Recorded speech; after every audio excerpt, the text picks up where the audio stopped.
All right, so first things first, Megyn Kelly. Yeah. She was a Fox correspondent. Now she was on NBC. She actually got her show got canceled today. It got canceled today. It's clapped out. Another white person bites the dust. Yeah, got canceled today. Yeah. Another white person down. And down goes Megyn. So, do you know what happened with her? Yeah, she made some comments about blackface. Yeah, so the comments, I didn't think, me personally... Was that crazy? It was that crazy from what everybody was saying. Like, oh, she defended blackface. I didn't think she roundabout defended it. Like, But you gotta understand, white people are so racist yeah, she that they say racist shit yeah. and don't realize it's racist shit. You know what I mean? She was like, well, you know, if you want to be for Halloween, you want to color your face dark to get into your characters. And you saw the person in the screen, what it was like. They were just trying to get out the frame. Trying to get out the frame and shit. No, because, and then, she wanted to be Diana Ross, and she's beautiful. And, because when I was a kid, we said it was okay. It was okay to, and I knew but it brings back the issue. And talking about real quick, you know what white people do as well? They ask a question under the guise of really trying to ask a question, but it really be something racist. Yeah. But it was just, I told you, like, the reaction I saw I was expecting something else in the video. But we're in a sensitive time. Yeah. She says a whole lot of off-the-wall shit, Santa Claus is white, and Jesus is Jesus white. too, kids. Jesus too, kids. With a straight face. With a straight face, yeah. But what it does bring up to me is it brings the Drake situation back up. Meaning? He was in blackface on that album cover. He was. Right?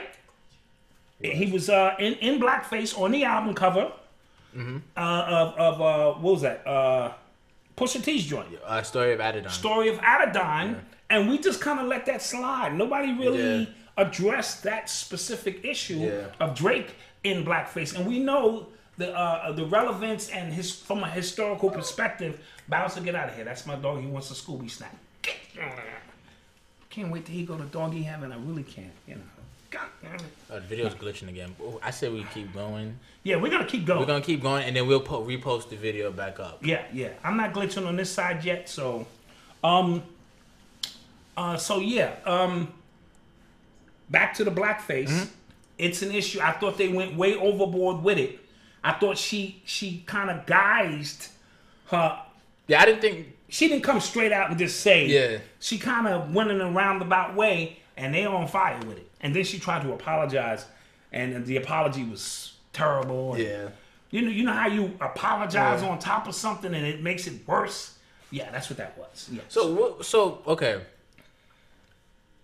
What about when a kid, how do you have that conversation, like white people, like how does a white person have that conversation with their child?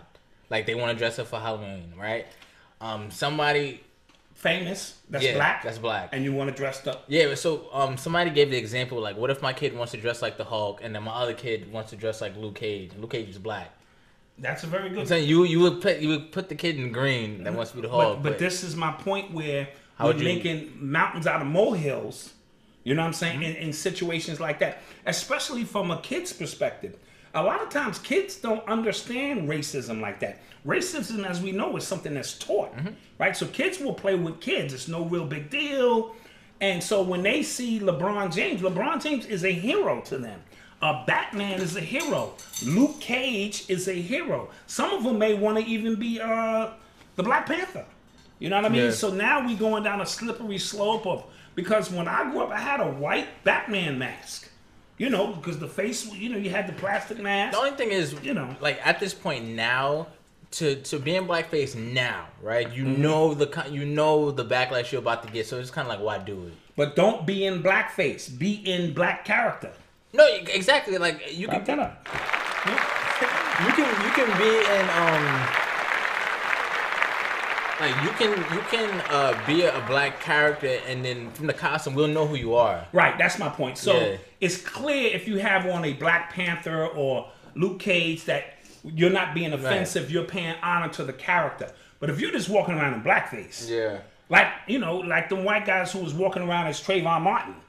He had a bag of Skittles, he had a gunshot wound, and he had an iced tea. Right. That's clearly, you know what I'm saying, something racist. And if you know what I'm saying, if I see that, I'm gonna dress up as a police officer and whip your ass. How about that? You in character, now I'm in character. We can have some fun with this shit. You know what I'm saying? Bam! Why you hit me in the head? I'm an officer. You're a black guy, right? So shout out to Seize the Way. Seize the Way. Shout out to you. I want to clap this up again. That lady lost her job. Yeah. That white lady. Okay. All right, what else we got here? So you know, Trump is back at it. My man T-Rump, that's his name now. T-Rump. He's threatening to send troops down the Mexican border because basically, you know, like I guess to scare all the people trying to get in. Yeah. But I saw somebody paying those people some money. What? I saw somebody paying those refugees who are not probably really refugees money to stage that shit like they trying to get in the country. This is a weird game going on. I literally saw it. Out there in the chat room, you might have saw it too. The guy was giving out, looked like $20 bills or something. A lot of this is crisis actors, and they're setting this stage because the world is a stage. I keep telling y'all this. Yeah, it's fear-mongering like crazy. It's fear-mongering. Especially because it's coming on the eve of these midterm elections, which are suspect, by the way. Like the way... Yes. Listen, the way... And then all those bomb threats, too. We're going to talk about that. Yes. Right? But the way they're pushing that, if you don't vote, like, the world is over. Like, especially Democrats. If we don't get back the House, it's over. So, and it's causing me to give a side eye. Like, yeah, and with that as well, because if that's the case, we would have been done already. You know what I mean? So don't tell me we have to vote to get the House back. And what's going to happen when we get the House back? I remember, didn't I tell you it was people were sharing like fake news, and you click the link and it was saying you to vote. I'm like, yo, y'all are wilding. Well, once we enter into a cyber world, right? Once we enter into a cyber world, all bets is off. Okay. So what I mean by that is George Bush's brother, they literally stole the election with paper ballots. Oh, right. Right? Mm-hmm. But now, this world we live in is cyber. So because it's cyber, there are opportunities for those who know how to hack to come in and steer your vote, steer your opinion, steer all of these things, your perception of things any way they want to steer it. So I am not surprised of that. And it's the easiest way. There's never been an opportunity in the world like this, where you can get to so many people from your computer at home at once. So that's not always negative. Like if you got a new album or a new product, it works for you. But those who know how to hack and get in, man, it's a wrap. So I would not be surprised, because they already said China and Russia has been listening on President Trump's personal calls for a while now. Oh, so we understand how this works and what's really going on. I hope those get leaked. I want to hear what he was talking about. Yeah. So what you think about all these explosive devices? They're only going to people who have ties to the Democratic Party. So Holder, Maxine Waters, Obama, George Soros. Yeah. The Clintons, Robert De Niro, Joe Biden. Well, again, all the Democrats received it. Fake bombs. All of them are fake bombs. These were not highly sophisticated devices. So let's pump the brakes. Right. They're trying to rile our emotions up. We understand that already, right?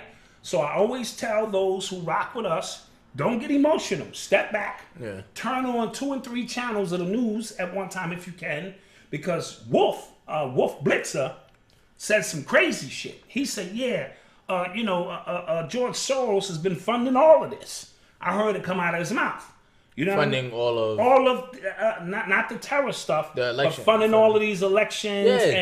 You understand. So we understand George Soros' position is deeply embedded in what we see. That's how Black Lives Matter get their funding, folks. That's who's the main funding for Black Lives Matter. George he goes Soros. into countries and does this all the time. Yep. He will finance both sides. Mm-hmm. You know what I'm saying? If there's an interest in it involved with him, and the fact that all these devices were cheaply made, cheaply done, and they're all getting intercepted, and they all get intercepted. They're getting terrible with their acting to me.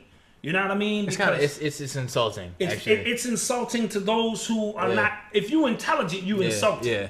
You're like, give me a break. Do something a little bit more sophisticated than that. You know what I'm saying? And you looked at the labels didn't look right. Too much stamps on it. It just didn't look right, didn't feel right. And then it was apparently they were like makeshift like ISIS flags on them. That's my point. Yeah, like come on. But with that being said, we do know Trump is an instigator, an agitator. So all of these people is the people he got beef with. That's true. And fake news. So CNN received their package as well. Right? He been calling them fake news. That's right. You know what I mean? So we understand, all of this stuff is lined up to create the fear right around election time, split these audiences, a problem, reaction, solution. It's getting tired. You know what I mean? And if they can pull off 9/11, and we know they did, because Building 7 did not get hit. I'm not going to get into nothing else. Just scientifically and physically tell me how Building 7 fell, and I'm all on your team. So because you can't do that, if they're willing to do that, then this is a drop in the bucket. This might be the Democrats doing that shit on their own. You know what I'm saying? To make you, because Trump is saying smooth shit like, hey, well, let's be careful out here. You know what I mean? You never know. He said some shit about Maxine Waters or Holder, like, shout out to Samuel Stevenson. Like, yo, I would be careful. Like, how you gonna say that? How you gonna say, yo, if I was him, I'd be careful? Knowing you got minions out here who take everything he say, because it could have been one of them trailer park white people. I'm gonna send a goddamn bomb to everyone. That Hillary, what that nigga name? That Obama, the Muslim Obama, he getting the bomb. Fuck Robert De Niro, because he don't like Trump either. I'm sending bombs. Mama, let's go to the hardware store. Give me one of the names. And then how are they intercepting them? Like at the post office or like when they get there? I don't. They accept. George Soros got his first. Somebody said that looks a little suspicious and shit. And oh shit, this is a bomb. Maybe everybody's getting bombs. And then they went and sent the sniffing. It just doesn't work like that. That's almost like the 16 terrorists. And how do these people know where these prominent people live? Like, come on. I mean, some of it may be public record. I don't know. But I mean, I would assume, like, if you live in the same city as Obama, like, the Obamas live there. But still. But yeah. So that lets you know. For all of these people? Like, that's a red flag. Yeah. Just like the hijackers. Everything melted. The steel from the buildings. Back to 9/11. Everything melted. He's not giving it up. But except the licenses of the Muslims was sitting right on top of the rubble. What no. You see what I'm saying? So everything is just wrapped up in a perfect little bundle. Get the fuck out of here. So people out there, don't get all your panties in a bunch. Sit back, get your popcorn, and watch this shit. You see what I'm saying? Because they're going to start telling on themselves. You know what I mean? Trust me. They're going to start telling on themselves. Big up to, Set in the West. What up, Peace? King? How the movie doing? I want to know. The next time you in the area, if you need me, I'll come through. What movie? I'm in a documentary, my nigga, called Set in the West. Talking about West Coast. Dude, your father is famous. You should just clap my shit up. You see what y'all encourage? I'm in movies and shit. See what y'all encourage me? Yeah. While you sitting here, I'm in movies. Yeah. So Set in the West is a very good documentary talking about the origins of West Coast hip hop and how they got their movement going. So big up. It was dope. Shout out to you. Set in the West.